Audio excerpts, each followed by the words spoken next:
The desert stretched out like an endless black sea, its emptiness swallowing the beam of my headlights as I sped along the lonely highway. The night was pitch black, moonless, and the only sound was the low hum of my engine, a comforting constant in the desolate landscape. I had been driving for hours, the monotony of the road lulling me into a sort of trance when I saw it, a beacon of light in the distance, flickering like a mirage. As I got closer, the lights resolved into something real, something solid, a truck stop. It was an old-school place, the kind you don't see much anymore, with a neon sign advertising cheap fuel and hot coffee.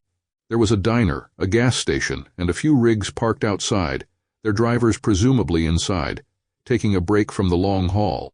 I hadn't seen a soul on the road for hours, and the thought of hot coffee and a break from the solitude was too tempting to pass up. I pulled in, the tires of my rig crunching on the gravel as I came to a stop beside the gas pumps. The place was brightly lit, almost unnaturally so, the fluorescent lights casting sharp shadows on the ground. As I stepped out of the cab, I noticed the stillness. The desert was always quiet, but this was different, a heavy, oppressive silence that pressed in on me from all sides. I shook it off and headed toward the diner, pushing open the door with a jingle of bells. Inside, the place was a perfect replica of a 1950s diner, right down to the checkered floors and red vinyl booths.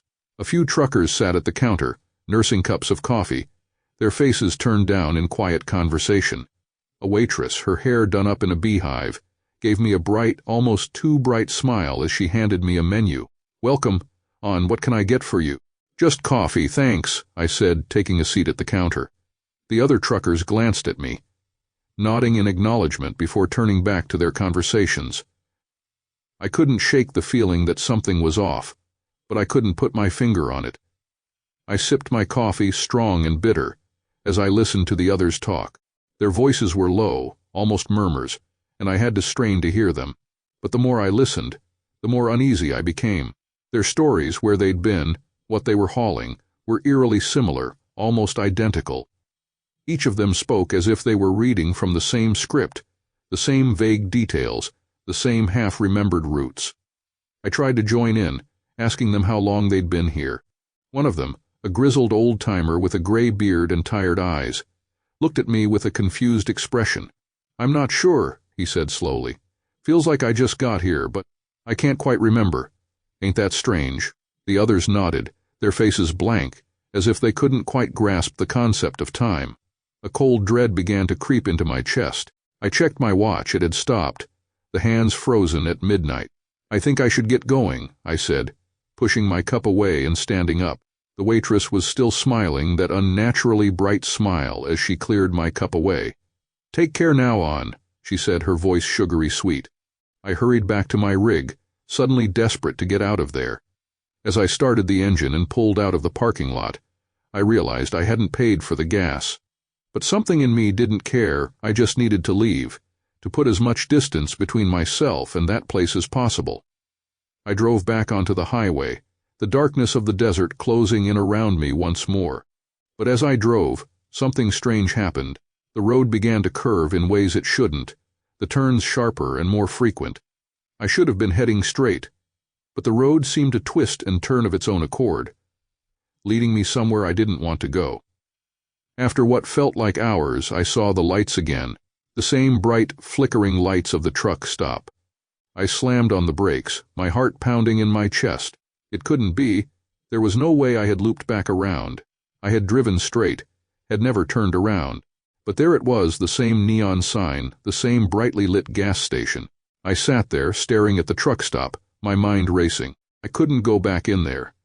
I needed to leave, to get out of this desert, but every direction I took led me right back here, to this place that shouldn't exist. With no other option, I pulled in again. The same gravel crunched under my tires. The same oppressive silence filled the air. I stepped out of the truck, my body trembling with a deep primal fear. I didn't want to go back inside, but I felt drawn to it, as if the diner itself was pulling me in.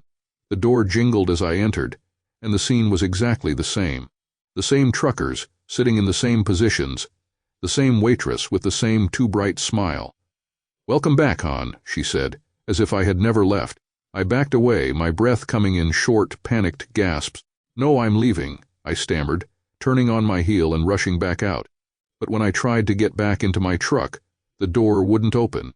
I yanked on the handle, but it was as if the door was fused shut. Panic clawed at my throat, and I turned only to find the truck stop itself had changed. The bright lights had dimmed, flickering ominously, and the windows of the diner were dark, the inside obscured by shadows. I started walking, heading toward the edge of the parking lot, but the further I went, the more the truck stop seemed to stretch.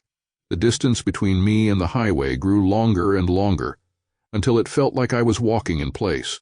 The lights flickered again, and when they came back on, I was back at the entrance to the diner. The waitress stood in the doorway, her smile now a twisted, grotesque grin. "Why don't you stay a while?" she purred, her voice no longer sweet, but mocking. I stumbled backward, but the truck stop had closed in around me. The desert, the highway, everything beyond the truck stop had disappeared, replaced by an inky blackness that seemed to pulse with malevolence. I was trapped. The other truckers emerged from the diner, their faces blank and eyes hollow. They moved toward me in unison, like marionettes on invisible strings. "Join us," they whispered in unison, their voices a monotone chant. "Join us, and you'll never have to leave." I turned and ran, but no matter which direction I went, I always ended up back at the diner. The truckers were closer now, their expressions empty, their hands reaching out to me with an almost mechanical precision. Desperation gripped me as I realized there was no escape. The truck stop was a trap, a twisted, nightmarish web that ensnared anyone who entered, feeding on their fear, their memories, their very souls. I fell to my knees, the truckers closing in around me, their hands cold and clammy as they touched my skin. The last thing I saw before the darkness swallowed me was the neon sign flickering above, the letters rearranging themselves into words that burned into my mind. "Welcome to the end of the road." When I woke up, I was sitting at the counter of the diner, a cup of coffee in front of me, its surface undisturbed. The other truckers were there, in their usual places, their faces turned down in quiet conversation. The waitress smiled at me, her eyes glittering with something dark and ancient. I opened my mouth to scream, but no sound came out. I couldn't remember where I had come from, or how long I had been there. I just knew that I couldn't leave, not ever, and as I stared into the black abyss of my coffee, I realized with dawning horror that I had become one of them, trapped, just like all the others, in a place that wasn't supposed to exist, doomed to relive the nightmare for all eternity.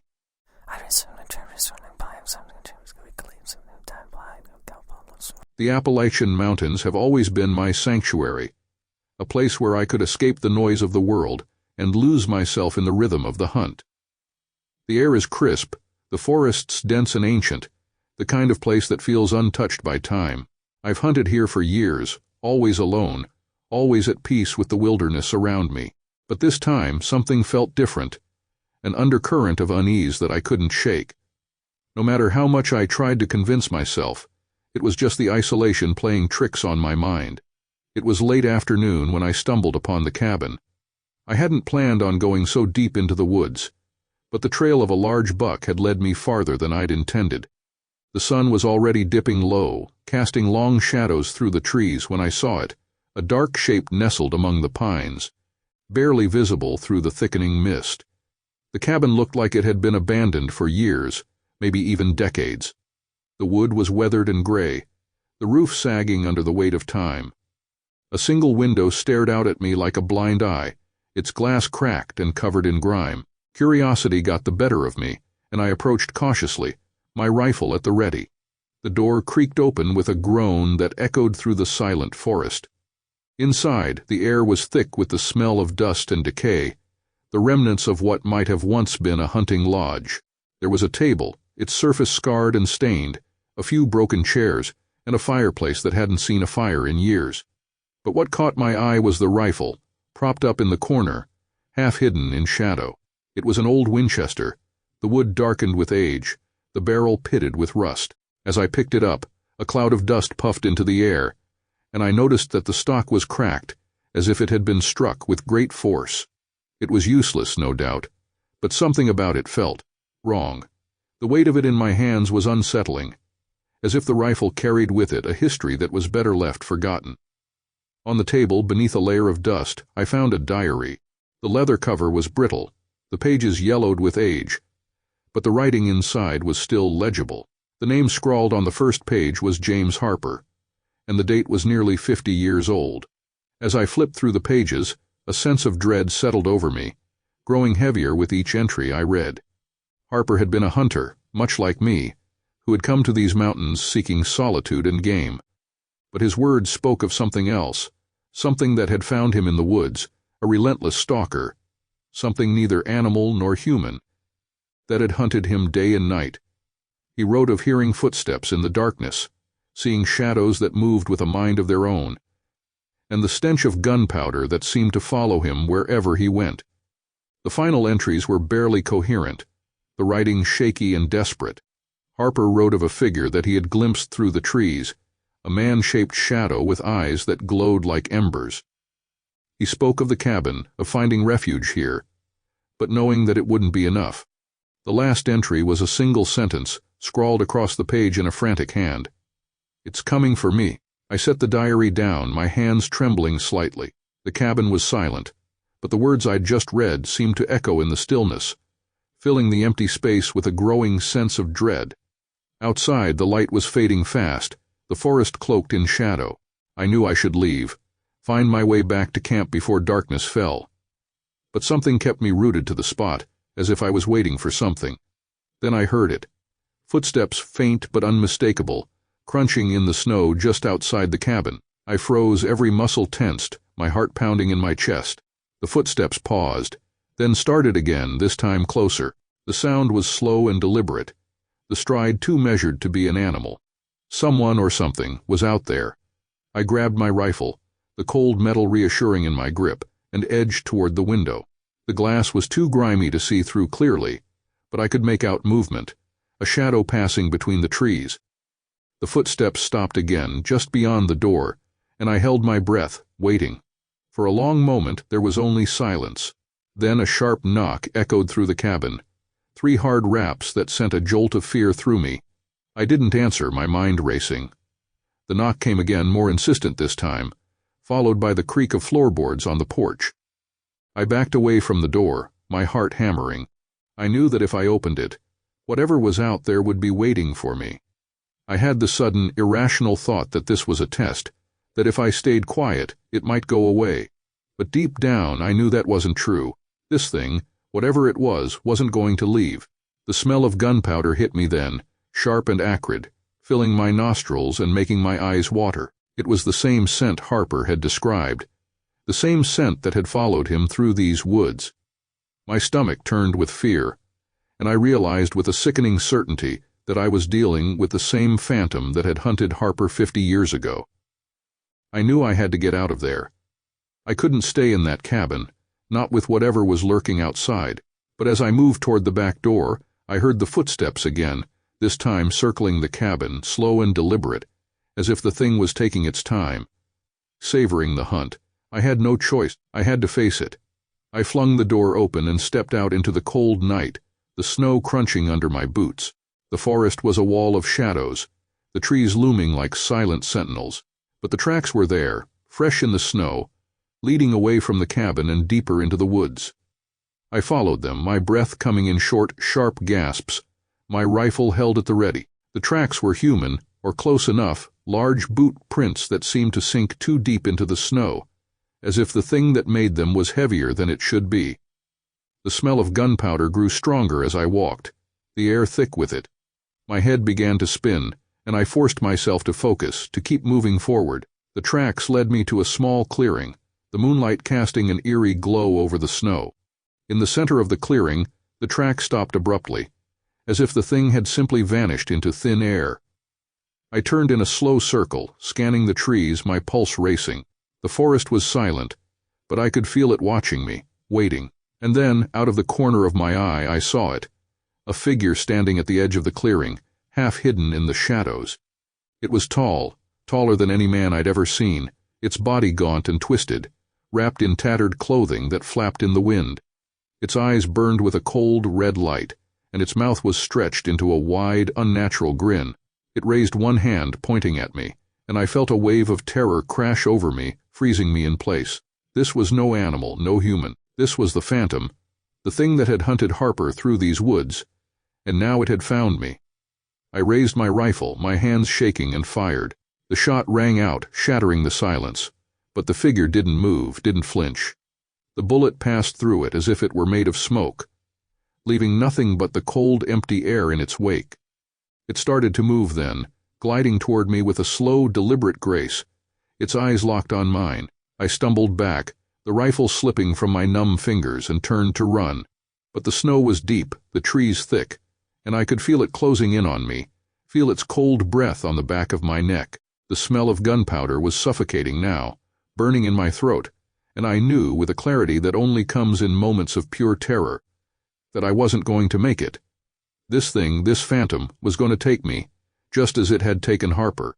I tripped, falling hard into the snow, and rolled onto my back, my eyes wide with fear as the figure loomed over me. It reached out, its hand hovering inches from my face, and I could see now that it wasn't a hand at all, but something twisted and wrong. Something that defied all logic and reason. I tried to scream, but no sound came out. The cold seeped into my bones, and the world began to fade, the edges of my vision going dark. The last thing I saw was the figure's eyes, burning with that unnatural red light, and the last thing I smelled was the sharp, acrid scent of gunpowder. When I woke, the sun was just beginning to rise, casting a pale light over the snow. The figure was gone, the tracks leading into the clearing had vanished, and I was alone. My rifle lay beside me, the wood cracked and splintered, the barrel rusted and useless. I stumbled back to the cabin, my mind numb, my body aching with cold. The diary was still on the table, open to that final, desperate entry, and I knew that Harper's fate would soon be mine if I stayed in these woods.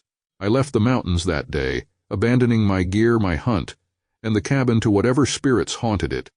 I've never returned, and I've never spoken of what happened to anyone.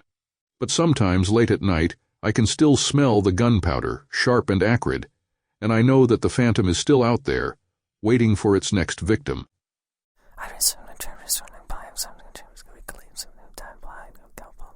The road stretched endlessly before us, a lonely ribbon of asphalt cutting through the barren landscape.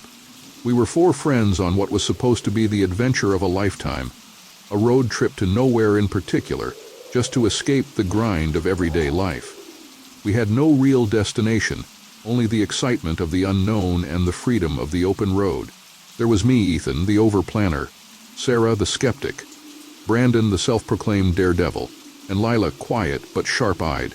We had been driving for hours, making detours whenever we spotted something interesting.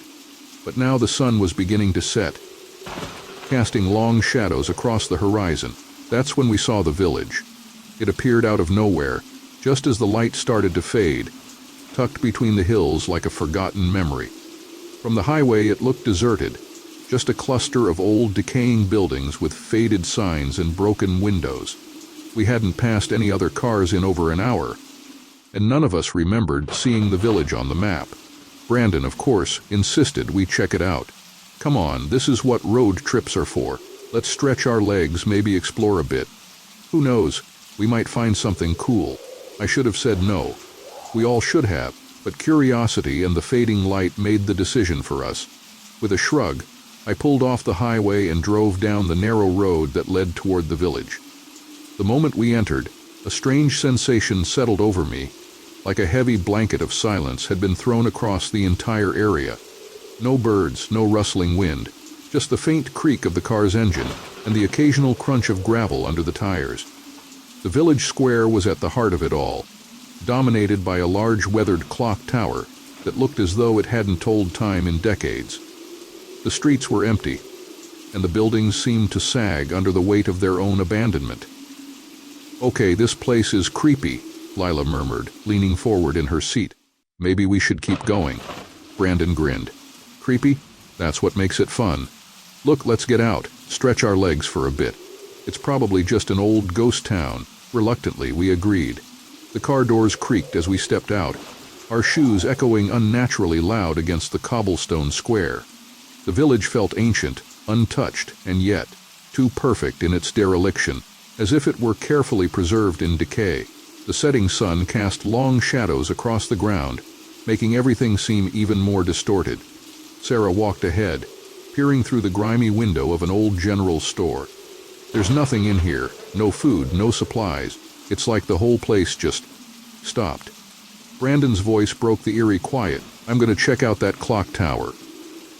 He was already halfway across the square before I could say anything. Lila followed him, her arms wrapped tightly around herself, glancing nervously at the buildings. Something was wrong with this place. I felt it in my gut, but I couldn't quite figure out what it was. Maybe it was the way the air felt, thick, almost suffocating, or the fact that every time I turned around, I had the unsettling sensation that something had shifted, that the buildings were just a little different from the last time I looked at them. As I walked toward the others, I caught sight of movement out of the corner of my eye. I stopped, turning to face the alley between two of the dilapidated houses. A figure, a shadow really, stood just beyond the alley, its form barely distinguishable against the darkening sky. I blinked, and it was gone. I shivered and quickened my pace, catching up to the others. Brandon was already inside the clock tower, Sarah and Lila standing just outside the door, both of them looking as unsettled as I felt.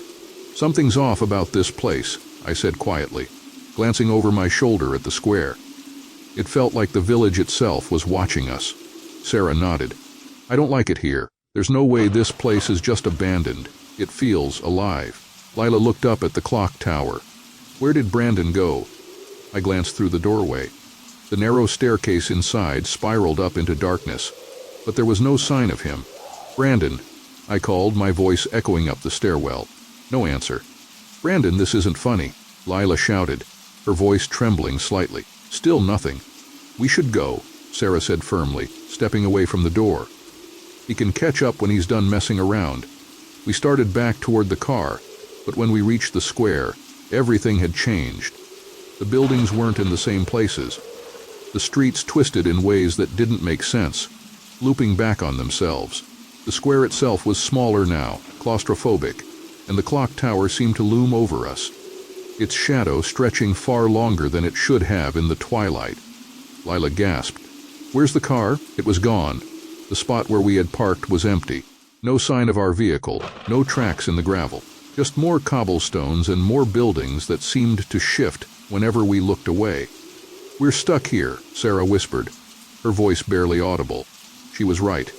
No matter where we turned, no matter how far we walked, we always ended up back in the square, facing the clock tower. The sky had grown darker, the stars hidden behind thick, unnatural clouds that seemed to press down on us, trapping us in this place. "I saw something," I said suddenly, my voice shaking. "In the alley. I think there's something here, watching us." Sarah's face went pale. "We need to find Brandon and get out, now."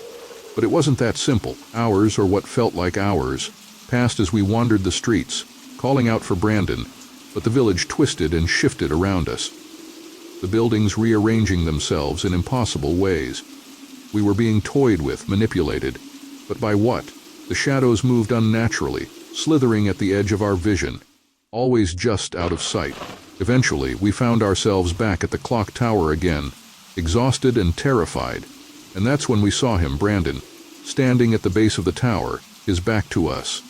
"Brandon," Lila cried, rushing forward, but as she reached him, she stopped dead, her body shaking.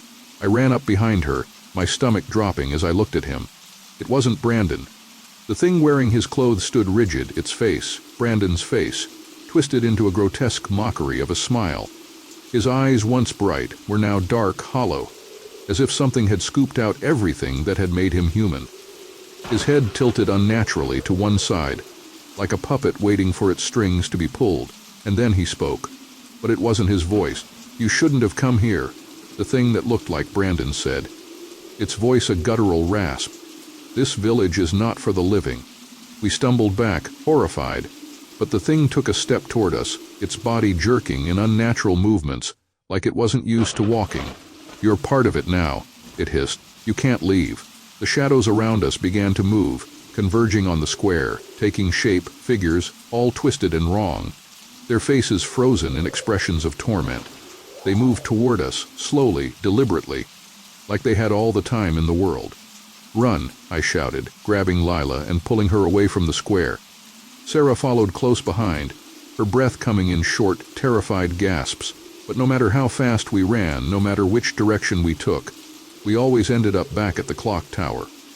And each time there were more of them, the figures, the shadows, creeping closer and closer. Their empty eyes fixed on us. Lila fell to her knees, sobbing. "We're never getting out of here." I looked around, desperate, my mind racing. There had to be a way out. The village had a history, a dark secret, something that was keeping us trapped here. But what? That's when I saw it, carved into the base of the clock tower, hidden beneath layers of grime and age. A name. A single name scratched into the stone as if by a dying hand. Ilara. Suddenly it all clicked. The shifting village, the trapped souls, the twisted figures. This place wasn't just haunted. It was a prison, and we were the latest to be caught in its web. "Ilara," I whispered, standing up. "It's her. She's the one keeping us here." But before I could say more, the figures closed in, their hands reaching out for us, pulling us into the darkness. And as their cold fingers wrapped around me, I realized something horrible. We weren't the first, and we wouldn't be the last.